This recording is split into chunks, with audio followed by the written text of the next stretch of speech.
It's time for the Sports Desk with Mike, Mark, and Kyle. Stay tuned as we discuss what's happening in the world of local and national sports in Southeast Missouri and beyond. And welcome back to the Sports Desk with Mike, Mark, and Kyle. I'm Mike Bueller. I'm Mark Sanders. Kyle Roberts may or may not be joining us in a little while. He is MIA at the moment, but we'll see how that works out for us. Hoping he will be with us again soon. But we have got a ridiculously full show today. We are going to be joined in a little bit by Brennen Meloy and his mom and dad as we talk a lot of high school basketball with them. We're going to be talking a lot of sectional and quarterfinal basketball here in Missouri. We're going to be talking some district basketball, Three Rivers Raiders and Lady Raiders.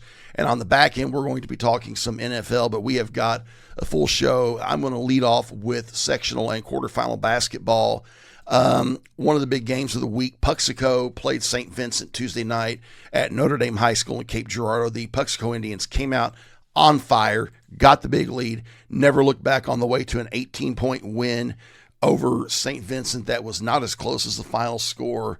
Landon Bircher started out doing Landon Bircher things, and it just went from there. And the real story of that game was not necessarily Burchard or Jet Hancock, but Colton Stroud, who had 10 three-pointers the team had 10 three-pointers. I think he scored 22 points. Stroud was the leading scorer for the Indians in that game, which should make the other teams really stand up and take notice because, Puxico is not a two-man operation. If you manage to shut down Burchard and Hancock, which almost no team has been able to do. They've got Colton Stroud. They've got their big guy underneath Armstrong, who can play in the paint, but he can also hit the three. I mean, Puxico has some powerful players both in their starting lineup and off the bench. So you have to play your absolute best to be able to compete against them. And speaking of that, the Hayti Indians are going to be the Puxico Indians. It's the Indians versus the Indians in the Class II state quarterfinals coming up here on Saturday afternoon. And I had a conversation with one of our colleagues, the sports editor for the Daily American Republic, Lee Aldwin Seabury Jr., and he thinks Hayti has more than a puncher's chance. He says they're quick, they're athletic, they handle the ball really well, so I think that's going to just be our marquee matchup in terms of high school quarterfinals this weekend. Oh, I agree. There are more than a few people that think Hayti is going to win that game. It's going to be interesting. I think Puxico will win, but I don't think it's a stone-cold lead pipe lock. And I think if Puxico does win, they are going to have to earn it. Well, and the only question is, and I don't think we have an answer to this, is Hayti better than Charleston? Puxico, it took a last-second miracle, coast-to-coast layup from Landon Burchard to be able to outlast the Charleston Blue Jays. The question is, in a head-to-head matchup, how would Hayti and Charleston come off against each other? Because I think that's probably our best way to measure that at this point when we're looking at that. We could always look at the tail of the tape, of course, and Hayti sits at 19-6, 76% winning percentage. Of course, Puxico's only dropped their one game. They're currently sitting at an amazing 28-1. Their lone loss early on in the season to Sykeston.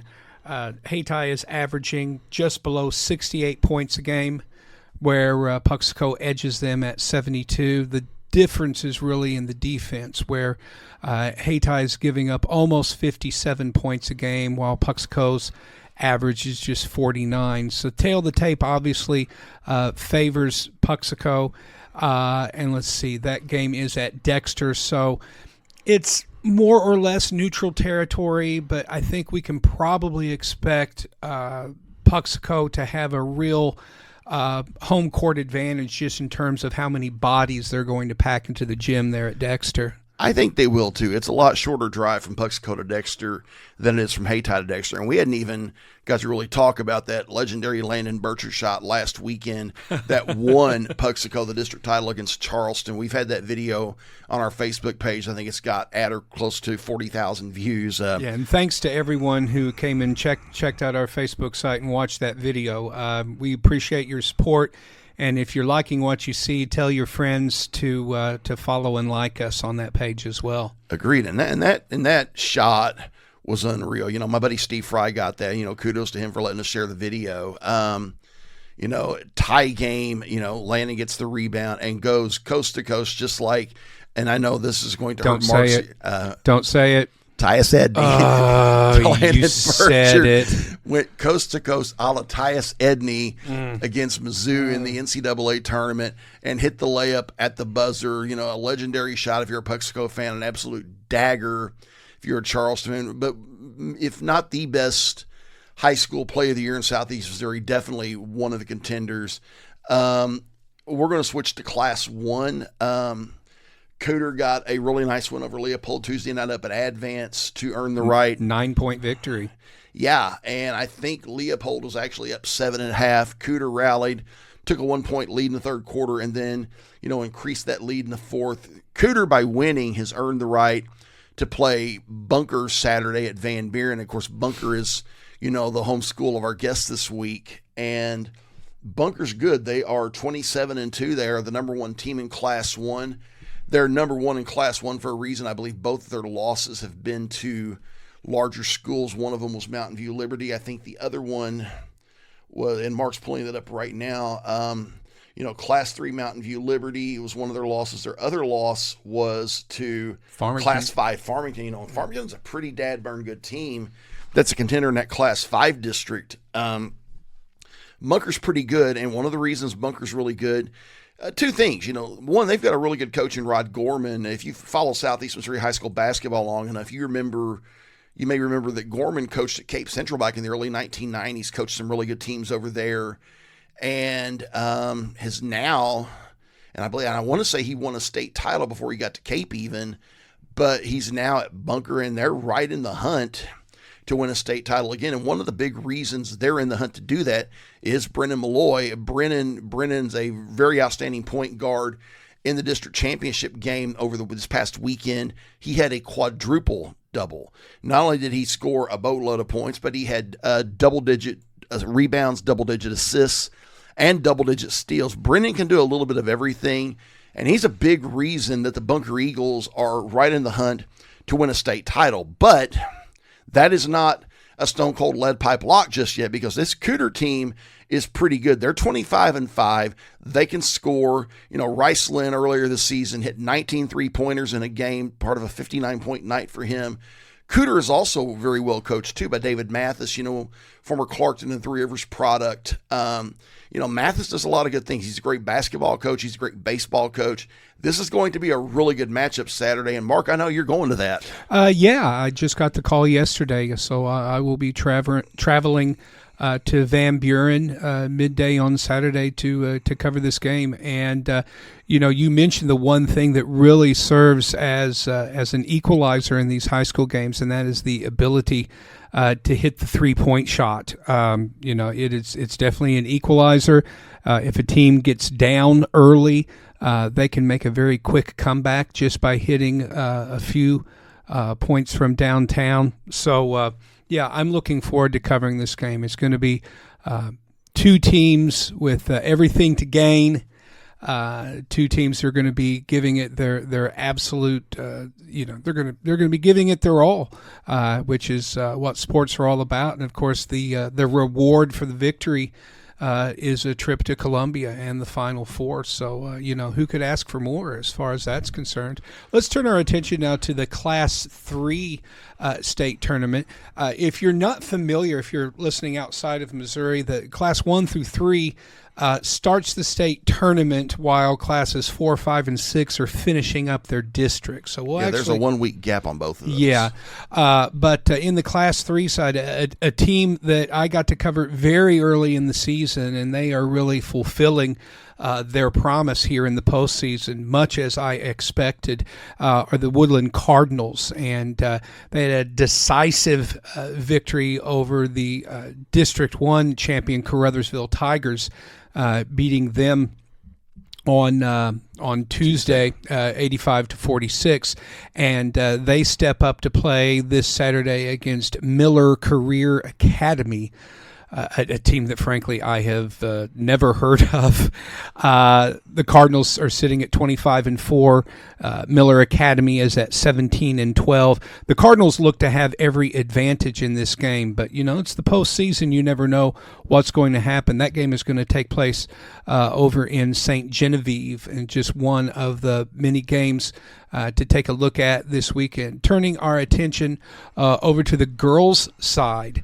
In Class 1, we still have Delta in the tournament. They defeated defending state champion Chadwick, and they move up to play on Friday night against Walnut Grove for a trip to the Final Four. In Class 2, Southeast Missouri's own Portageville Bulldogs with a 20-point win over Chaffee on Monday, and they step up to play Bismarck, which won the recent district tournament in Van Buren last week. So Bismarck's a really good team. They are currently sitting at 24-1. Or 21-4. Excuse me, 21-4. Sounds like something I do, y'all. The Lady Bulldogs are at 23-5. That's a very evenly matched contest coming up on Friday night. And then just to close up our look at the early state action, St. Vincent, this was a game I covered against the Twin Rivers Lady Royals. St. Vincent just came out with just a stifling defensive performance against Twin Rivers, and really gave themselves a very easy task in the second half of that game. They cruise on to a 63-33 win and eliminate all of the Boot Heel teams. St. Vincent, of course, is from Perryville, so kind of Southeast Missouri-ish. They will take on Arcadia Valley in the Class 3 quarterfinals. And that brings us up to date with state sectionals and quarterfinals. Let's turn our attention now to the district matchups that are still going on that are of interest to Donovan us. Donets are winning still.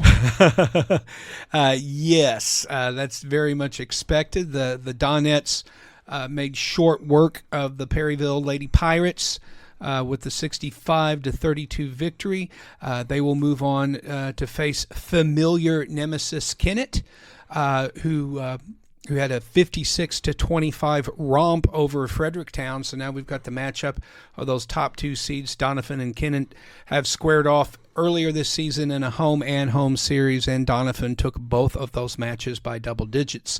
Of course, they will still have to contend with Elise Edwards, who we want to recognize for achieving the 2,000-point plateau. And I believe she's only a junior. Yeah, she's. You wouldn't think that she was so prolific because she's only about 5'6", maybe, in basketball shoes. But she is a force to be reckoned with.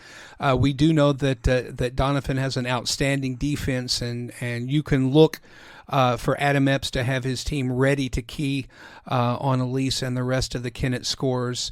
And, as always with Donovan, the key is Carson Haygood. If you can get Carson loose and especially get her shooting from 3-point land, they're really, really difficult to defend against. So Donovan, again, defending last year's state championship. We know that they want to get back to the top of the mountain again, and their next step is coming up Friday night. Indeed. And I'm going to switch over to Class 4 boys real quick. In that Class 4 District 1, Dexter is the number one seed. They are playing the Donovan Dons tonight at 6 o'clock. I'll be there to cover the game for cmoball.com. That's going to be an interesting matchup. And in the late matchup, Notre Dame takes on Fredericktown, and the winners are going to be playing Saturday afternoon for a district title after the sectional game between Puxco and Hayti. So there's going to be a little doubleheader over Dexter Saturday. You have the 1 o'clock state quarterfinal between Puxco and Hayti. Then at 4:30, you have the district championship between tonight's winners. Dexter's going for the third district title in 4 years, which is a pretty nice run. And, one of the cool things about that Dexter team, I may have mentioned it before, is that Dexter team has such a 3 Rivers legacy on it. Chad Allen, of course, is a former Raider, helped the Raiders play for a national championship back in 1994 when they took second, and then his sophomore year helped him finish fifth. 3 of the players on that team all have, relatives that played for the Raiders. Freshman standout Kyle Nichols, his mom and uncle both played for Three Rivers. Uncle Benji Johnson played on the 1992 national title team. Mom, Christy Johnson Nichols, played on the Lady Raiders' first national tournament team back in 1995. Two other guys on that team with Raider ties. One of them is Elijah Ibrahim. His dad, Yahya Ibrahim, played for the Raiders back about 20. Yeah, played. One of my many former students. Yes, and a former Raider played here to open the 21st century. And then Will Geatley, standout guard on that team. His grandfather, Mark Geatley, played on the 1979 national championship team and is a teammate and longtime friend of Three Rivers coach Robert Kirby. Yeah, I would think that any way that you look at it, Dexter's going to be favored in the district semifinal, but they would be doing themselves a disservice to overlook Donovan. This is a team that's really playing with house money. It's they don't have anything to lose, and they do have some talent on that team, especially seniors Tyler Lowry and Corey Haygood. And if Corey gets loose from 3-point land, he can shoot the three.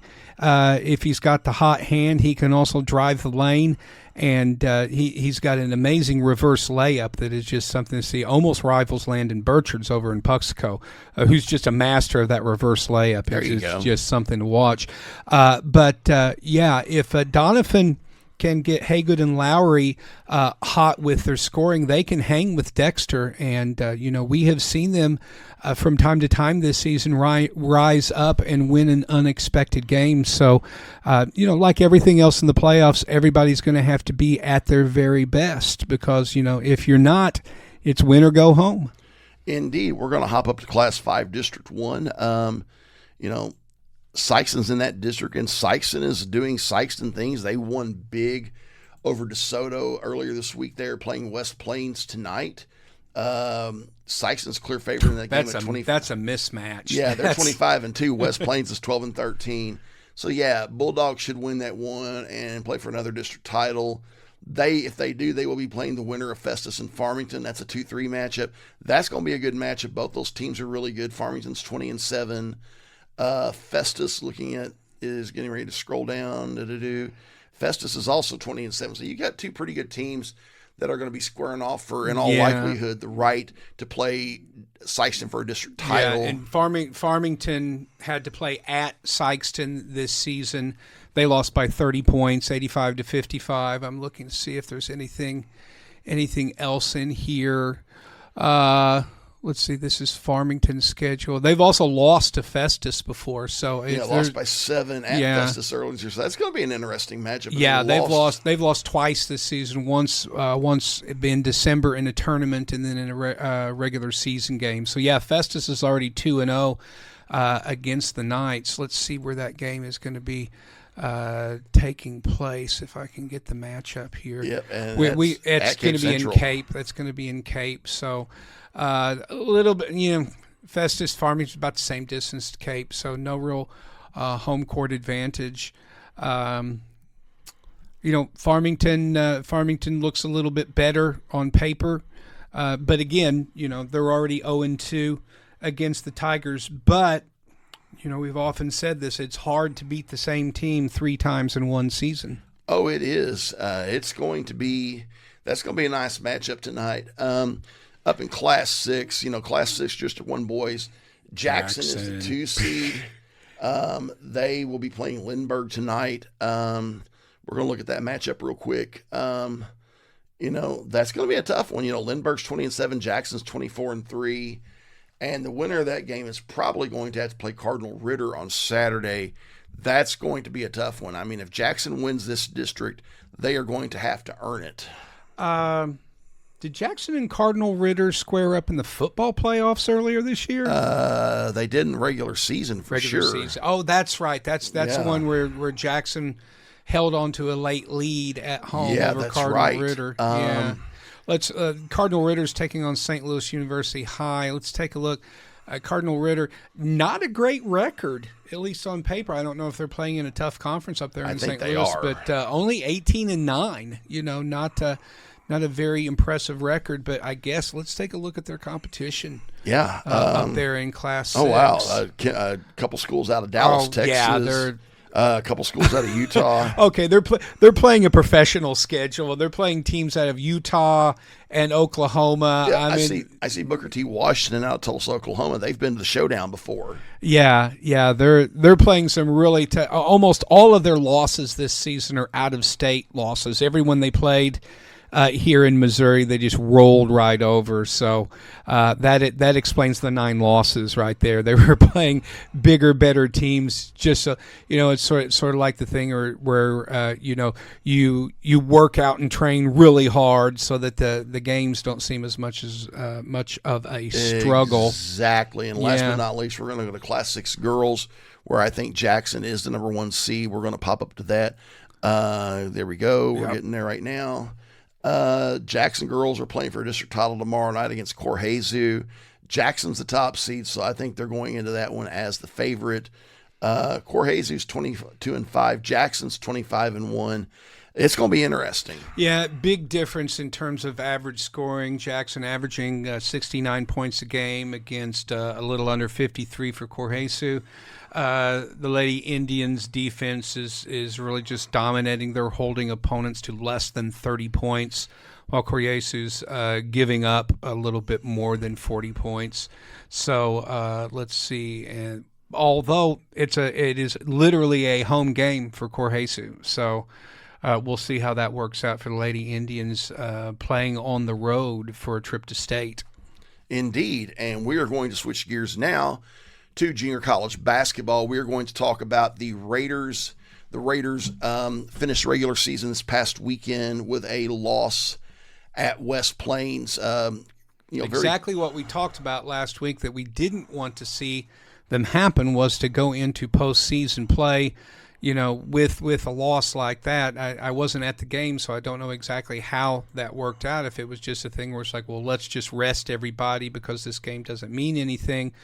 Which could be, one thing. They did only lose by a bucket at West Plains. A bucket right ahead of the buzzer, very similar to what happened with Landon Burchard. That one's interesting. I mean, there's a part of me that says that, we may not have been real super focused coming into thinking because we'd already locked up the number 2 seed in a semifinal home game, which we're going to talk about in a bit. And West Plains, was, basically had nothing to lose. A frustrating loss, but it's a loss, like I told some friends, I said, if we win the region tournament, nobody's going to remember it, that much. Mm-hmm. And it's a game that if we had won and then we get beat in the first round, the semifinals, nobody's going to remember that either. It looks like we've played State Fair 3 times already this season. And beaten 2 out of 3. Yeah, 1-2.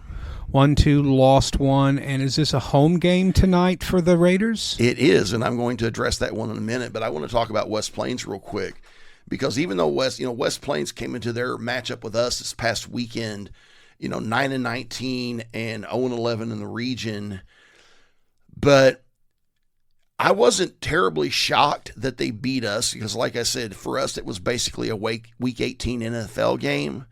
The big shocker, though, is that West Plains went to Moberly for the region quarterfinal, or as it's known by a lot of Region 16 fans, the play-in game, to play Moberly, which had beaten West Plains 3 times this season. I think all of them have been by pretty good margins. Moberly came in with a 24-6 record. Moberly had a 4-point lead at half. West Plains came out on fire in the second half, outscored them 35-10 to open the second half, and ended up winning that game 77-55. Did not just beat Moberly, but absolutely thrashed them up one side, down the other. Gave Moberly their earliest postseason exit in I can't remember how long. I would say maybe a decade or more. And West Plains is playing at Mineral Area tonight in the other Region 16 semifinal. But getting back to tonight's game for Three Rivers, that's going to be interesting. Three Rivers, on one hand, we're coming in on a 3-game losing streak. We've been kind of up and down. State Fair is coming in, having won, I believe, 5 in a row and 7 out of 10, or 4 in a row, 7 out of 10. I can't remember which one. We have won 2 out of 3 this season against State Fair. We won up there pretty good to open up. We had a pretty big win down here, and then we played them up there on Valentine's Day and got beat on a buzzer beater. Of our 3 losses of late, 2 of them have been right ahead of the buzzer. It's going to be interesting because I've seen teams that went into the postseason really hot and then get in the postseason and lay an egg. And then I've seen teams stumbling into the postseason, get hot, and make deep runs. Hopefully that's what we're going to do. I like our chances tonight. It's not a stone cold lead pipe lock, but I think we're going to pull this one out. Hoping we are. I'm definitely going to be there rooting for them. The winner of that game will play Saturday. If West Plains pulls the upset, we will host. If Mineral Area holds on and wins, they will host. And it's going to be an interesting one. Yeah, I don't want to have to play at Mineral Area if we do win tonight. That's always a bummer. Of course. So that's a tough place to play. We haven't won up there in 7 years against them. Yeah. Well, there's a time at which everything shifts from one place to another. Agreed. Speaking of shifting, let's shift our attention to the women and look at what they have coming up. They have completed their regular season with a win at Crowder College. Yeah, they got a really nice win this past weekend. They were down, I think 8 to 10 points in the third quarter, rallied, forced overtime, pulled out the win in overtime. Of course, the Lady Raiders had the number 2 seed locked up before that. But what they did do is they knocked Crowder from the 3rd seed to the 4th seed. So the Lady Raiders, who are off this week, will start their region tournament just coming up on Tuesday against Mineral Area, who was able to leapfrog Crowder for that 3rd seed. And Three Rivers has won all 3 of their games against MAC this year, hoping they're going to do it again. The big X factor for Three Rivers is will leading scorer Amelia Carsonetti be healthy? We're waiting for word on that. What is her injury? I know it seems like the past month you've been mentioning her name for leading scorer being out, but it doesn't seem like she's played in 2026. I think she's battling an ankle injury right now, but she averages about 13 a game to lead the team. We've missed her. We beat Mineral Area without her a couple weeks back, so it's not as much this Tuesday game that I'm personally worried about, but next Friday's game, which would probably be at State Fair unless the winner of tonight's Crowder-Moberly game pulls a big upset, that's the game I'm worried about because we're going to need every hand on deck, to have our best chance of beating the, top 10 ranked Roadrunners. I think they're 28-1 right, 29-1 right now. We handed them their only loss down here, but if we play them, it will be up there. So we need everybody we can get. It would be fitting though if we did end up playing the regional final at State Fair to beat them in their own house the way they did to us last season. Exactly, that's been in the back of my mind too, Mark. And on that note, we are going to take a break. When we come back, we will be joined by Brennen Meloy and his parents, Brian and Melissa Meloy, here on the Sports Desk with Mike, Mark, and Kyle. This is Three Rivers College women's basketball coach Alex Wiggs, and you are listening to the Sports Desk with Mike, Mark, and Kyle.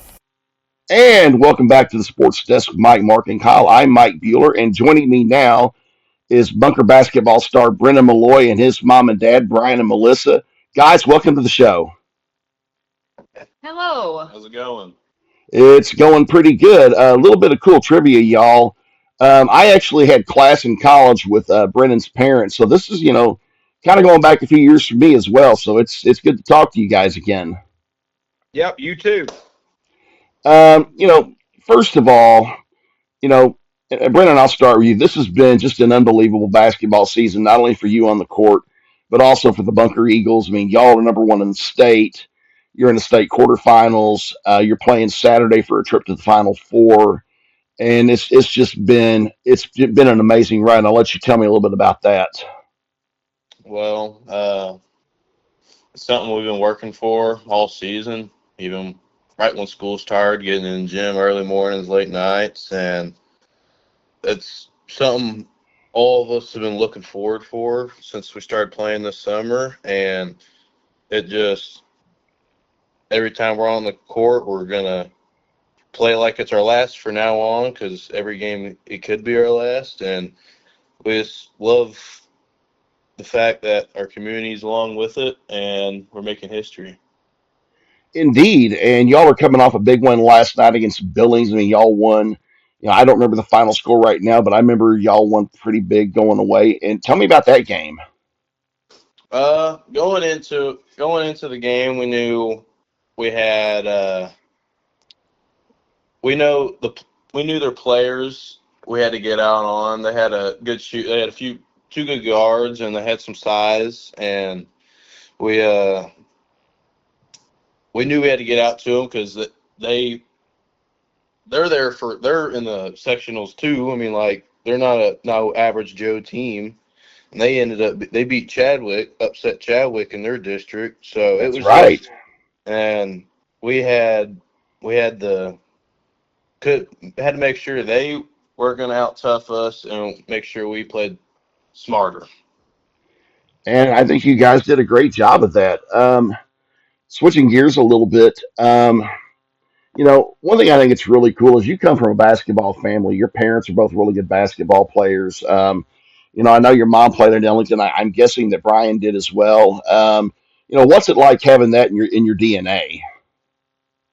I mean, we don't do nothing else. I mean, it's all we do is basically basketball year round. I mean, I used to play baseball, don't play that no more. So it's like everyone knows everything about the game. Indeed, and I'm going to switch to a little bit to Brian. That's your dad. Brian. Like we've talked about earlier. Like I said, you guys are a basketball family. You played basketball in high school. What's it like, kind of getting to see your son following your footsteps? It's a neat feeling. Yeah, I played in Ellington a long time ago and tried out for a few places in college and had the opportunity to play in college, but it just things didn't work out. And um, whenever he was, I guess, 4 or 5 years old, I don't know, we had no basketball laying around, the best I can remember, and he started playing, and then I've had, all these kids playing for actually since they've been in probably second or third grade, this whole bunch right here for the most part, and it's it's neat to watch them grow and work together, and just hard to believe it's been 10 years or so gone by. It is. Brian, what has stood out to you the most about this season? Ah, we've got we can put 5 kids on the floor, any 5 kids that's on the floor at all times, and they do not think themselves first. They've all got the same goal and had the same goal in mind, and their ultimate goal at the end of the game is to win. It doesn't matter who scores, who out rebounds who. They've all set in and they got the same mindset, and it's awesome to see. And one thing that's cool is that Brennan didn't just have one parent that played basketball and stood out. Brennan had both parents. Melissa, I remember you, were a standout at Ellington back in the day. You came and played for Three Rivers. And I remember you could flat fill up the net. What's it like seeing Brennan following your footsteps? It is absolutely amazing to see him do the things that he's doing right now. He blows me away, honestly. He surpassed anything that I think that I could have ever done. He's worked harder at it than anybody I know. I mean, Brian talked about he picked up a basketball whenever he was little. I remember one time we were at Hibbett's and he was real tiny and he wanted me to buy this other little basketball because he wanted to work on dribbling 2 balls at a time. And he was early in elementary with gloves on in the hallway, dribbling 2 basketballs at a time. And so just to see him become the basketball player and teammate that he is, it just makes me really proud. Good deal. And what has stood out this year the most to you? With the team is you never know who's going to come out and be on fire. And they all support each other. They get excited for each other. Honestly, at the beginning of the year, I didn't know what kind of success they were going to have. And they just continue to amaze me as the season's gone. I've said it before, these are, I mean, I have my boy out there, of course, but there are boys. We've been watching them play together for years, and it's just so nice. They're smooth. They know they pick up each other and they play well off each other. And I think the biggest, maybe I didn't know that we were going to be successful like this but it's a blessing. I really enjoyed it. Good deal. And Brennan, I'm going to switch back to you. One thing I think it's really cool about your game is that you're not just good at one thing. You're not only a good scorer, but you can rebound, you can dish it off, you get the steals. You just had a quadruple double in the district championship game. So I mean, you can do it all. What's that like? No, I mean, I don't ever really think that I just need to score. Like, I score when I need to score. I go rebound. I need to give it out to my teammates. I just really take pride in playing as an all-around team player and doing whatever I need to do to win a game. Good deal. And you got a big game coming up Saturday against Cooter. Like y'all, Cooter's in the quarterfinals. They've had a really good season. Well coached team. What's your thoughts going into that game? Well, actually, just got done watching some film before this. I mean, they're a real good team, and they absolutely light it up. They can shoot it from deep, and they got 5 guys that can do it, really. Well, and I had one kid that broke the record this year for most threes in a game. So definitely going to have to look out on that come Saturday. That's right. And Brennan's talking about Rice Lynn, who had 19 3-pointers in the game earlier this season, part of a 59-point night. And that's going to be a fun matchup because, I mean, both of you guys can really score a lot. This one's going to be really fun to watch, and that's going to be Saturday afternoon at Van Buren High School. Guys, anything else you'd like to add? No, not really. Like I said, we've got a goal in mind, and we've been working as a coaching staff. I know Coach Gorman, he's got a plan in mind already, and we're going to start working on that tomorrow, and he'll have the boys ready to roll, and hopefully we've got a couple more games next week. There you go. And that is Brennen, Brian, and Melissa Meloy here on the Sports Desk with Mike, Mark, and Kyle. This is Three Rivers men's basketball coach Robert Kirby, and you are listening to the Sports Desk with Mike, Mark, and Kyle. And we are back on Sports Desk with Mike, Mark, and Kyle. We are getting ready to do our weekly dive into the National Football League because, as I said in a recent Facebook post, football season never ends. And we are now, the actual on-the-field playing is over with for a bit, but the offseason is getting ready to gear up in earnest. We just got through the combine. The legal tampering period, I believe, starts Monday when teams can start, negotiating deals with other free agents. Official free agency, I believe, starts coming up on Wednesday. And one of the teams that is expected to be very busy in free agency is my own Tennessee Titans. We have got the most cap room in football. And we got a little bit of good news this week. The Indianapolis Colts did not franchise tag Alec Pierce. I don't know if we are going to sign him, but he would definitely give us some help at wide receiver. We've got a couple of good candidates that help us there. Him, Wandale Robinson, that played for Brian Dable in New York. The Patriots have just released Stephon Diggs. If you want to take a flyer on him, after him getting arrested, no. That to me, that's a red flag. Stephon Diggs is one gigantic red flag from head to toe. Yeah, I'm not saying he's guilty. I do believe in innocent until proven guilty. But that kind of accusation does scare the living daylights out of me because you don't hit a woman, okay? I don't care what it is. You don't hit a woman, and if he did that, hands off. Yeah. More wide receiver news. The Bills are making a trade with the Chicago Bears to acquire wide receiver DJ Moore.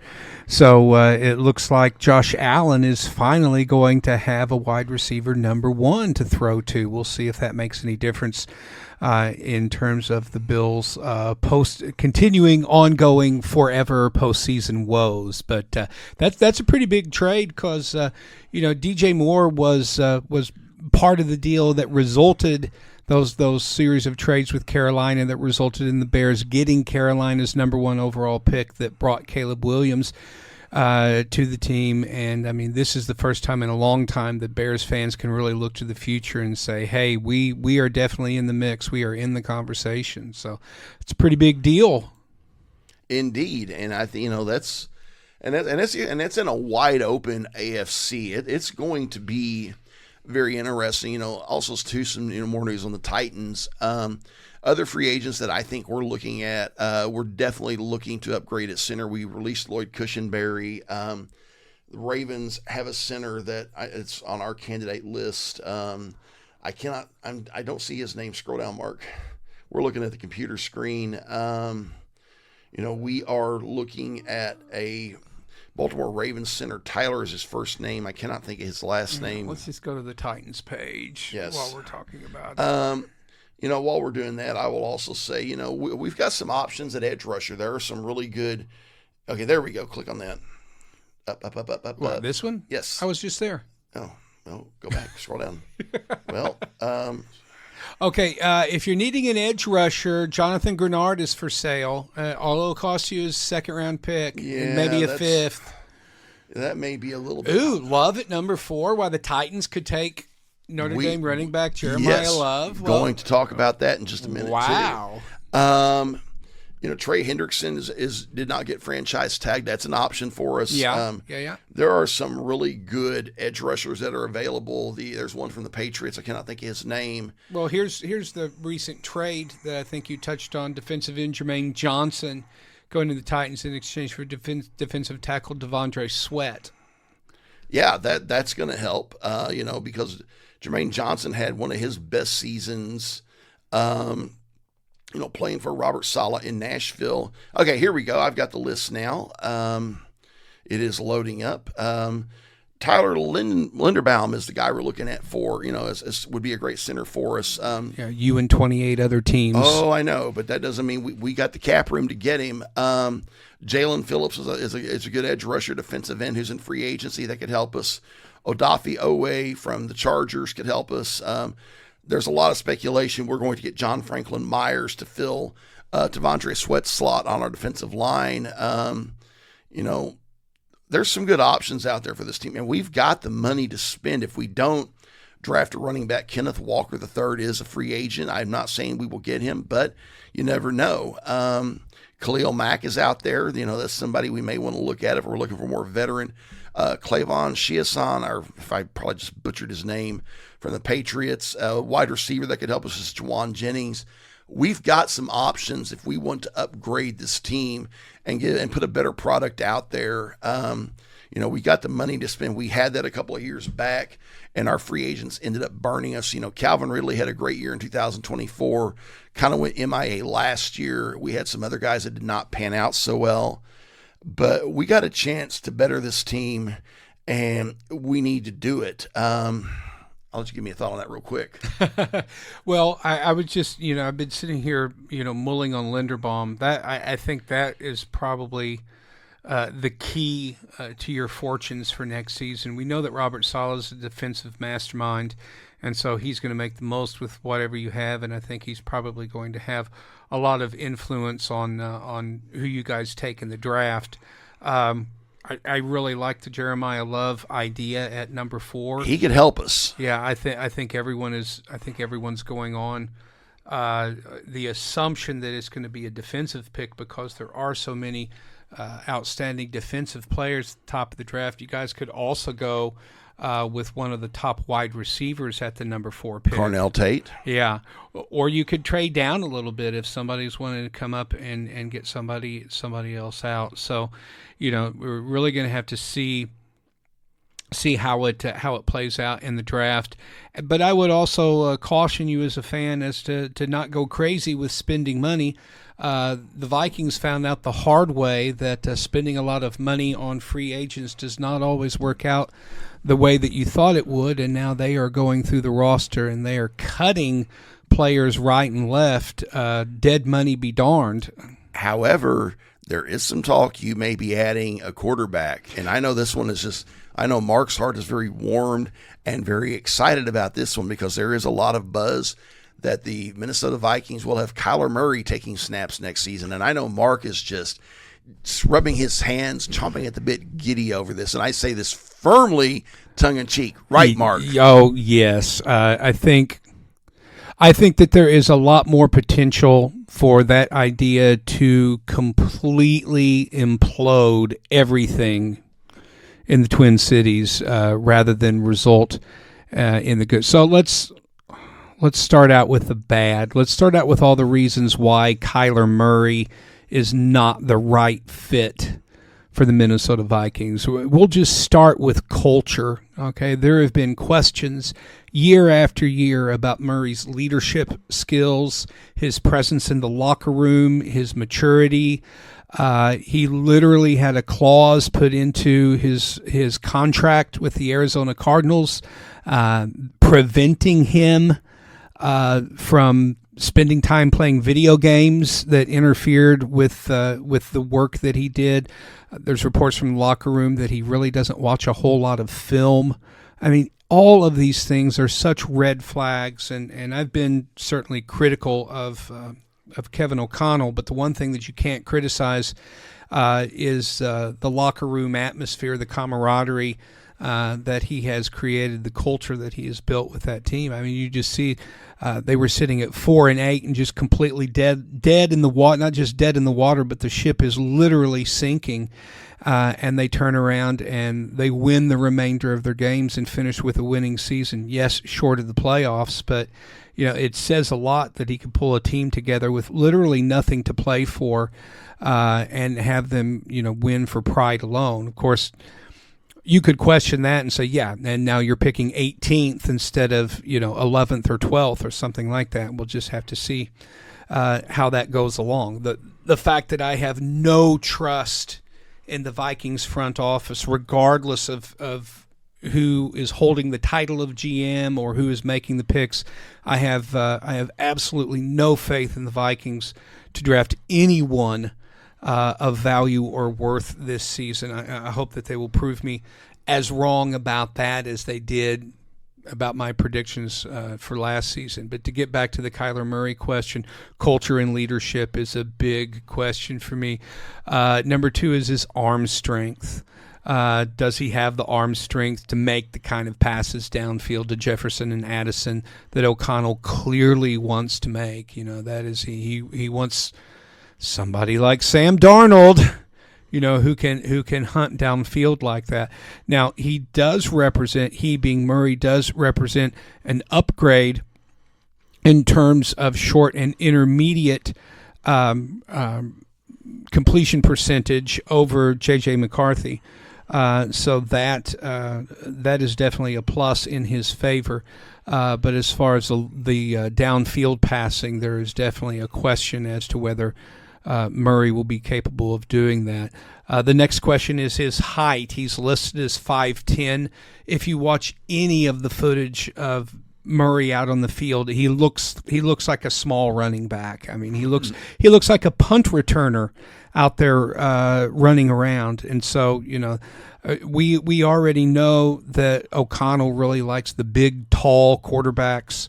Again, he had that in Darnold, qualities that he wanted. He wanted to draft Drake May because, he's got that big, tall, broad-shouldered, classic quarterback profile. Murray's not that. Murray's like a scat back playing quarterback. Next question, is Murray still mobile enough to make plays with his legs? Is he available to scramble out of trouble? Is he able to turn losses into gains? Can they actually scheme specific running plays for him? His mobility has always been a big part of his game, but he has had injuries over the past several seasons, including last season. So we have to ask that question. He's 28, going on 29 years old. Is he still going to be able to use that mobility to his advantage? And finally, what does this mean for J.J. McCarthy? All of the speculation is, well, if you sign Kyler Murray, he's the starter. Well, I mean, you're only signing him for $1.3 $1.4 million. He's going to be making the league minimum because he has the offset language in his contract with the Cardinals. Even though they're going to release him, they're still going to owe him the guaranteed money in his contract. So this is essentially the Russell Wilson deal that Russ had with the Steelers after Denver released him and said, we don't care how much money it costs for you to go away as long as you're not here anymore. And so Murray's in that same situation. And what does that say about a quarterback when a team says, you know what, we'd rather pay you almost $40 million for you to not be here anymore than to even put you on the roster? I think that's an important question. One of the things, and I'm going to do some call outs here, some negative call outs, and at the top of the list is Purple Insider host Matthew Collar, who, you know, his disdain, his dislike for J.J. McCarthy is rivaled only by Kevin O'Connell's own distaste for McCarthy. I don't understand this from either side about exactly what it is that McCarthy did to inspire such ill feelings, but you can hear it in both men, O'Connell and Matthew Collar. You can just hear when they talk about how much they dislike McCarthy. And I think for Collar, I think he just wants McCarthy gone off the team. And he represents a lot of people in Vikings media and Vikings fans alike who are like, he's a bust, he can't do it, get rid of him. I'm like, wait, what do you mean he can't do it? He's had 10 starts. Yes, he's been injured. That's a concern. But, I mean, has he been a complete disaster? I mean, he had a winning record last season with the Vikings. You know, he went 6-4 in the games that he started. He beat the Detroit Lions twice fairly handily and looked good doing it. So I just don't understand this whole sentiment about he's a bust, he can't do it, he can't break out, he won't break out. It's like, look, if you could see into the future that well, you know, you'd be cashing in Powerball numbers and you wouldn't have to do, you know, YouTube videos or coach a professional football team. You know, you could just take your Powerball winnings and retire to the South Pacific. So this idea that somehow we've already figured out that J.J. McCarthy is just not going to be, a high-quality NFL quarterback. I've been a Vikings fan for 50 years now. 50 years, 5 decades. I'm not kidding. And I can tell you this, that the most Vikings thing ever would be trading him or release it. Just, well, we're done with McCarthy. He's not going to be any good. And he does a total Sam Darnold where he bounces around to a couple of teams, learns how to play the game better, gets older, gets a little bit more mature, sharpens all of those skills, and then ends up taking another team to a Super Bowl victory. I'm not saying that's going to happen, and I'm not saying that that's going to happen with the Vikings if they keep him. But this idea that you know the future, that you can look at what McCarthy's done in the league so far and say, you know, he's barely a backup and that's all he'll ever be, I think is just the most short-sighted thing that you could do. And this idea that if you sign Murray, that he's automatically QB1 and you just bury McCarthy in the depth chart, that's just stupid. It's like we haven't even had our first set of OTAs. We haven't had rookie minicamp. You know, there's no way to know how. And what are you going to do if you get Kyler on the field and he can't hit anybody? He can't hit Addison. He can't hit Jefferson. He just looks terrible out there. Meanwhile, McCarthy worked over the offseason to sharpen his skills, and he's just lighting it up. What are you going to do? So, well, we signed Murray. He's our QB1, and then go out there and just lose? Can you imagine what Vikings fans will do if Murray starts, say, like the first 5 or 6 games of the season and they go 0-5, 0-6? Everyone's going to be clamoring for McCarthy at that point. It just... And this comes a lot for me coming as a Vikings fan. There's a level of stupidity here that beggars imagination even for the Vikings. It's like, what are you guys doing? And one of the things that Judd Zulgad has said time and time again over the past week on all of the Purple Daily shows that he's appeared on is that he thinks that there must be something going on behind the scenes, some sort of personal or personality conflict between O'Connell and McCarthy. We know that O'Connell was salty all season about the fact that McCarthy missed that one Thursday practice because his son was being born. I mean, he brings it up every time he talks about McCarthy. And literally every time he talks about McCarthy, he talks about, that one practice that he missed. It just really sticks in his craw. And then that game against Dallas where he ran the ball in on a naked bootleg and did the gritty on the way to the end zone. It's just, it really sounds like a thing, where you've got this grumpy old coach that just doesn't like the way the kids play these days is how it's all coming off. And I'm like, are you letting your personal feelings about somebody, who's very young, and may have a personality that's different from yours or different from what you expect. Are you using that to, to color your view of somebody in a way? But this idea that the only thing that we can do with McCarthy at this point is just bench him and get rid of him, I think is absolutely ridiculous, because let's look at some of the other options that they've talked about as far as veterans to come in and push McCarthy or be in a competition against McCarthy. Geno Smith from Las Vegas, who led the league last year in both interceptions and sacks.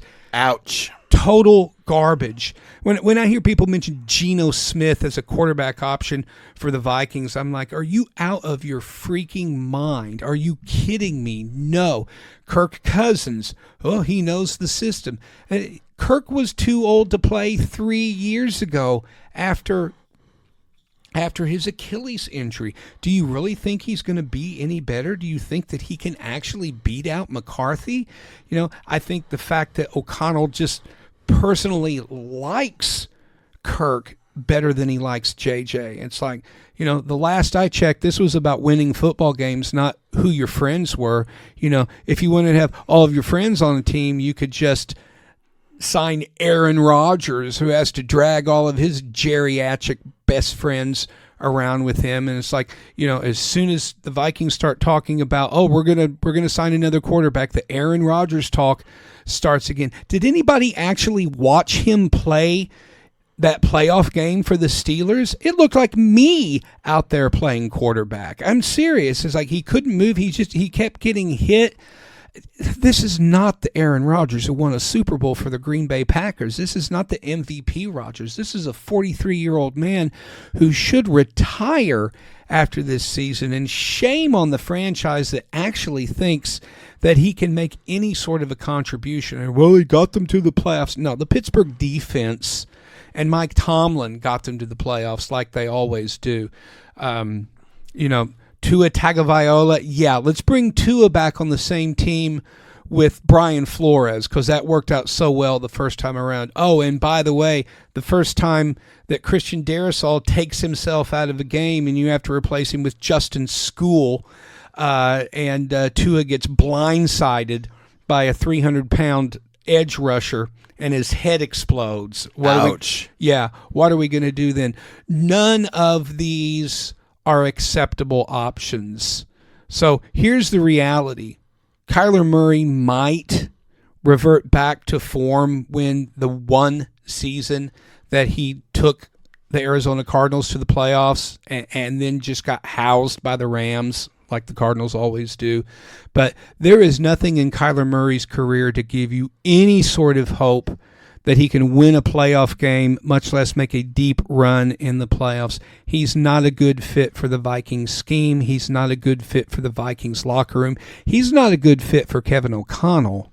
And so while I think this is probably going to happen, because, again, the Vikings are a stupid organization, and I don't think I'm casting aspersions. I think they have proven time and time again that when it comes to making the right football decisions, they consistently make the wrong football decisions. And I expect them to do it this time, And if Kyler decides to go to someone else, it'll probably be Geno Smith or Kirk Cousins or somebody else who's not even going to win you one playoff game if you get there. And all of this assumes that we are ruling out the possibility that a 23-year-old quarterback who won a national championship in college, who was described by his college coach Jim Harbaugh, who I'm told is a good football coach, as the best available quarterback in that draft, it's like, are we completely giving up on his potential and promise without even seeing what he looks like in one more game? But that's how the NFL works anymore, sad to say. Well, you know what we can say as a result of that. Let's look at the past 10 years. You know, how many different teams have we seen in a conference championship, and how many different teams have we seen play in the Super Bowl? It's not very many. You know, it's what, 7 or 8 different teams. And if you look over the history of the past 10 years, you know, the two teams that have dominated their presence in those bowl games are the New England Patriots and the Kansas City Chiefs. And, of course, Kyle's not here today to talk about that big trade with the Rams, but Trent McDuffie, all-pro cornerback, going from the Chiefs to the Rams for another boatload of picks, including a second first-round pick for Brett Veach and the Chiefs to do. You know, good organizations make good decisions, and they make quality picks in the drafts. So who are we talking about when we talk about that? We're talking about Seattle, the Los Angeles Rams. We're talking about Philadelphia, New England, Kansas City. These are the teams that consistently make good decisions in the draft, good decisions in free agency. And I am just begging anyone in Minnesota to step up and demonstrate common sense and intelligence. Let's not give in to the fool's gold of the next available quarterback to come in and save us and bring us to the promised land, okay? Brett Favre was the first. Brett Favre was the last. You're not going to capture a season like that again. It's not going to happen. Follow the lead of the league's perennial contenders, even if it hurts for a couple of years. That's my rant. Indeed. And it's going to be interesting to see what happens. We're going to have a lot to talk about next week when we start talking about, you know, the beginnings of NFL free agency. We're going to have a lot of high school basketball to talk about. We are also working on something pretty big. I don't want to say a lot yet because we're still trying to get it together, but we could have something really special on next week. You know, like I said, still working on it. Don't want to say a lot yet, but if we get it, it's going to be really fun. And that's going to be our show this week. I'm Mike Bueller. I'm Mark Sanders. And on behalf of Kyle Roberts, I am signing off saying you have been listening to the Sports Desk with Mike, Mark, and Kyle.